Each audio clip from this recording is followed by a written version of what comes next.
السلام علیکم ناظرین، اس وقت ہم مولانا صاحب کے ساتھ موجود ہیں، مولانا محمد عرفان اصغر صاحب۔ تو سوالات کا سلسلہ جاری ہے۔ ہم ان سے سوال کرتے ہیں کہ امت اس وقت جو زوال کا شکار ہے، امت اس زوال کے گرداب میں پھنس چکی ہے، تو امت اس وقت اس زوال سے کیسے نکل سکتی ہے؟ تو مولانا سے ہم اس کا جواب طلب کرتے ہیں۔ جی مولانا۔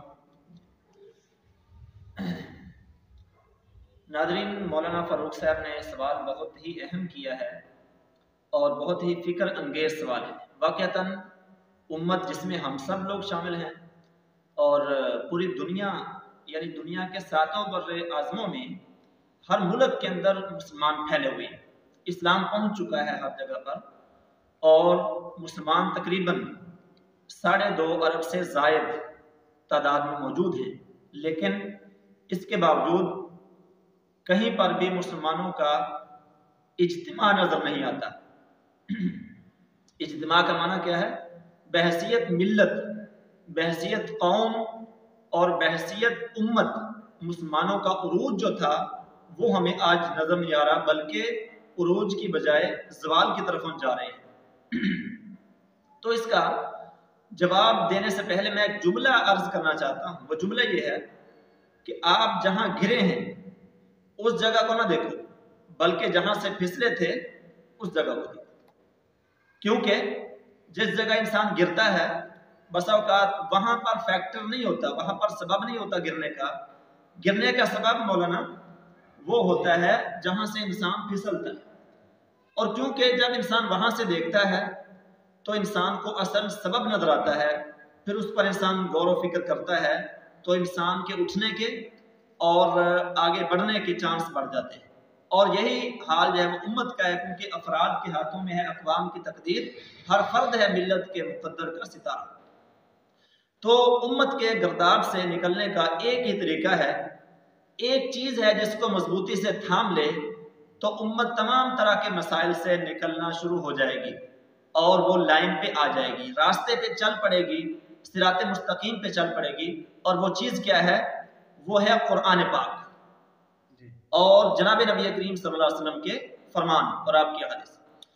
تو قرآن پاک کے اندر مکمل امت کا تصور، امت کی کامیابی کا، دنیا اور آخرت کی فلاح کا اور دنیا اور آخرت کی کامیابی کا مکمل تصور موجود ہے، مکمل نظام موجود ہے۔ قرآن مکمل ضابطہ حیات ہے، یعنی انسان کو جتنے بھی زندگی میں مسائل، بڑے بڑے مسائل پیش آ سکتے ہیں، ان تمام کا حل قرآن پاک بتاتا ہے۔ یعنی مولانا یہ امت جو زوال کے اندر پھنس چکی ہے تو اس کا واحد حل ہے قرآن پاک سے لگاؤ۔ جی تو جی قرآن پاک اس کو سمجھ کے پڑھے یا بغیر سمجھے پڑھے، تو دونوں صورتوں میں یہ ٹھیک ہے؟ جی، یہ بھی اہم بات ہے کہ قرآن پاک کو سمجھ کر پڑھیں یا بغیر سمجھ کر پڑھیں۔ قرآن پاک اللہ تعالیٰ جل شانہ کی لازوال کتاب ہے، اس کا ایک ایک حرف جو ہے اس کے اندر اللہ تعالیٰ جل شانہ کی رحمتیں اور برکتیں پوشیدہ ہیں، نور پوشیدہ ہے۔ لہذا اگر بغیر سمجھے قرآن پاک کو پڑھا جائے تب بھی قرآن پاک کا نور، قرآن پاک کی رحمت تو حاصل ہوگی، قرآن پاک کی جو برکت ہے وہ تو حاصل ہوگی، لیکن اصل مقصد یہ نہیں ہے۔ صحابہ اکرام رضی اللہ تعالیٰ عنہ، ان کو آپ صلی اللہ تعالیٰ علیہ وسلم نے قرآن پاک کے الفاظ بھی سکھائے، ٹھیک ہے؟ یتلو علیہم آیاتہ ویزکیہم ویعلمہم الکتاب والحکمہ، یعنی رسول کریم صلی اللہ علیہ وسلم نے صحابہ اکرام کو تلاوت بھی سکھائی، اور اسی طرح تزکیہ جو کہ قرآن پاک کا ایک اہم موضوع ہے، ایک اہم وہ فارم ہے، وہ بھی سکھایا، وہ بھی کیا۔ اور اسی طرح ان کو قرآن پاک کی حکمت بھی سکھائی، اور قرآن پاک کے اندر جو مسائل ہیں زندگی کے حل کے، زندگی کے جو مسائل ہیں ان کا حل کا طریقہ قرآن پاک میں ہے وہ بھی بتایا۔ اور یہاں تک میں آپ کو ایک اہم بات عرض کروں کہ جب صحابہ اکرام وہ بڑھ رہے تھے روم کی طرف، فارس کی طرف، تو رومیوں نے کہا کہ پتہ تو کرنا چاہیے، تو وہی لوگ تھے کہ جو ہمارے پاس سردیوں اور گرمیوں میں 2 سفر ہوتے تھے، ایلافہم رحلۃ الشتاء والصیف۔ سورہ قریش کے اندر یہ موجود ہے کہ جو عربی لوگ تھے، عرب کے رہنے والے، حجاز کے رہنے والے، یہ 2 سفر کرتے تھے، ایک ملک شام کی طرف، ایک روم کی طرف، اور وہاں سے تجارت کیا کرتے تھے۔ تو رومیوں نے کہا کہ ان کے پاس تو اپنا کھانے کا کوئی نظام نہیں تھا، کوئی معیشت کا نظام نہیں تھا، یہ قلعے پہ قلعے فتح کرتے جا رہے ہیں، شہر پہ شہر فتح کرتے جا رہے ہیں، پتہ نہیں کتنے قلعے اب فتح کر چکے ہیں، یہ ہمارے مین جو وہ ہے قسطنطنیہ وہاں تک پہنچنے والے ہیں، روم کے بڑے بڑے شہر یہ فتح کر چکے تھے۔ اگرچہ قسطنطنیہ صحابہ کرام کے دور میں فتح نہیں ہوا، لیکن صحابہ کرام کے وہ ڈر سے اور خوف سے قسطنطنیہ کی گویا کی دیواریں کانپ رہی تھی، تو انہوں نے کہا کہ پتہ کرنا چاہیے۔ تو جب انہوں نے وہاں پر لوگ بھیجے، اپنے جاسوس بھیجے کہ پتہ کرو یہ ان کے پاس کیا چیز ہے، تو انہوں نے آ کر بتایا کہ ان کے پاس ایک کتاب ہے جس کی وہ تلاوت بھی کرتے ہیں اور اس کے اندر جو کچھ لکھا ہے اس پر وہ عمل کرتے ہیں، ٹھیک ہے۔ اور اسی کا نتیجہ تھا کہ نبی کریم صلی اللہ علیہ وسلم کی زندگی میں 11 لاکھ مربع میل، اور آپ کے بعد حضرت عمر فاروق رضی اللہ عنہ کی زندگی میں 22 لاکھ، پھر اس کے بعد عثمان غنی رضی اللہ عنہ کی زندگی میں 44 لاکھ مربع میل تک اسلام پھیل گیا۔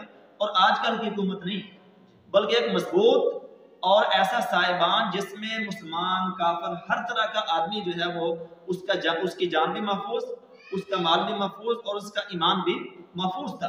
اور یہاں تک کہ امیر معاویہ رضی اللہ عنہ کے دور میں 64 لاکھ مربع میل تک اسلام پھیل گیا، اور اس زمانے میں انہوں نے کہا تھا کہ یعنی کہ اس کے جو بازار تھے، جو سونے کے چاندی کے جو بازار تھے، وہاں بھی وہ امیر معاویہ رضی اللہ عنہ اعلان کروا دیا کہ آپ اپنی دکانوں کو کھلا چھوڑ دو، ہم دیکھتے ہیں کہ کون مائی کا لال یہاں چوری کرتا ہے، یعنی اتنا امن و امان تھا۔ اور اس کے علاوہ خلیفہ ہارون الرشید کے دور میں جب انہوں نے ایک بادل کے ٹکڑے کو دیکھا اور اس کو کہا کہ آپ جہاں بھی برسو گے اس کا خراج یا زکوٰۃ ہمارے بیت المال میں ہے، تو یہ قرآن پاک کی برکتیں تھیں، اور قرآن پاک کے ایک ایک حرف پر، ایک ایک چیز پر وہ عمل کرتے تھے۔ اور اس سے بھی اگلی بات کہ آج کئی لوگ ہم دیکھتے ہیں کہ مایوس ہو جاتے ہیں، قرآن پاک کے اندر ہر چیز کا حل ہے۔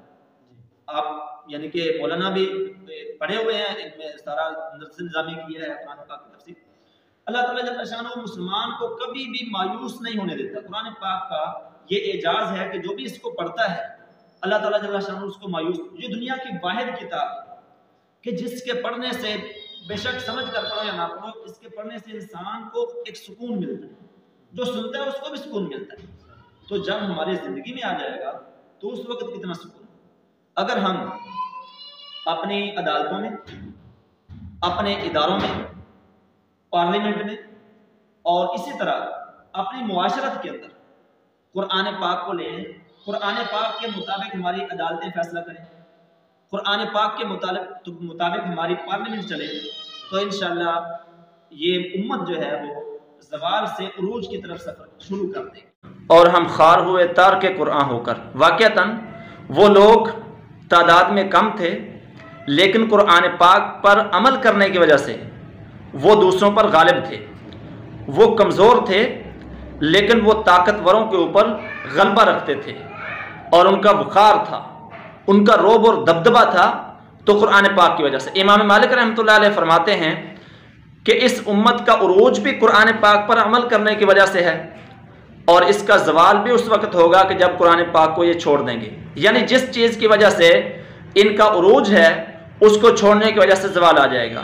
اور آئندہ امام مالک چونکہ امت کا عروج دیکھ چکے تھے، وہ فرماتے ہیں کہ آئندہ اگر امت پر زوال آیا تو اس کا حل زوال سے عروج کی طرح جو سفر ہے اس کا حل بھی قرآن پاک پر عمل کرنے کی وجہ سے ہی ممکن ہو سکے گا، یعنی اس کی بنیاد اور اس بنیاد کا ختم ہو جانا، ان دونوں کا تعلق قرآن پاک کے ساتھ ہے۔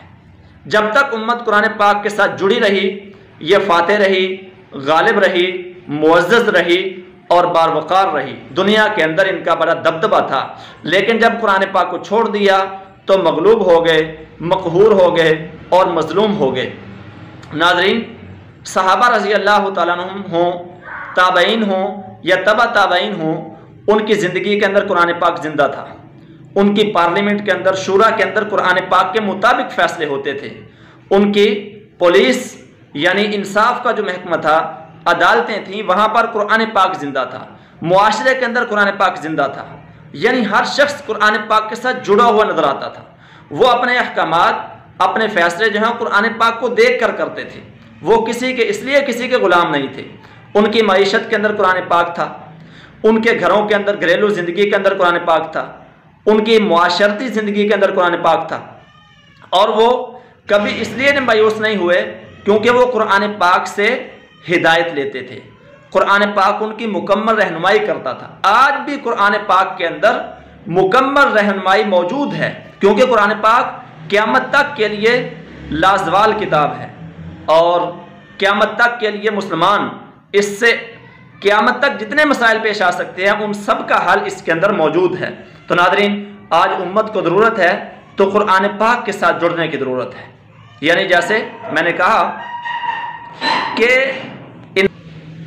معاشرت کے اندر قرآن پاک تھا، امن و امان تھا، تو قرآن پاک پر عمل کرنے کی وجہ سے وہاں پر مسلمان، کافر، عیسائی، یہودی سب پر امن زندگی گزارتے تھے۔ تو کس وجہ سے؟ کہ وہ قرآن پاک کے اوپر عمل کرتے تھے۔ دوستی کے ایک معیار بھی قرآن پاک طے کرتا ہے، اور دشمنی کے معیار بھی قرآن پاک طے کرتا ہے۔ رحماء بینہم اشداء علی الکفار رحماء بینہم، مسلمان اگر سخت تھے تو وہ کافروں کے لیے، اور نرم تھے تو اپنوں کے لیے، یعنی ان کی دوستی اور دشمنی کے معیار قرآن پاک طے کرتا تھا۔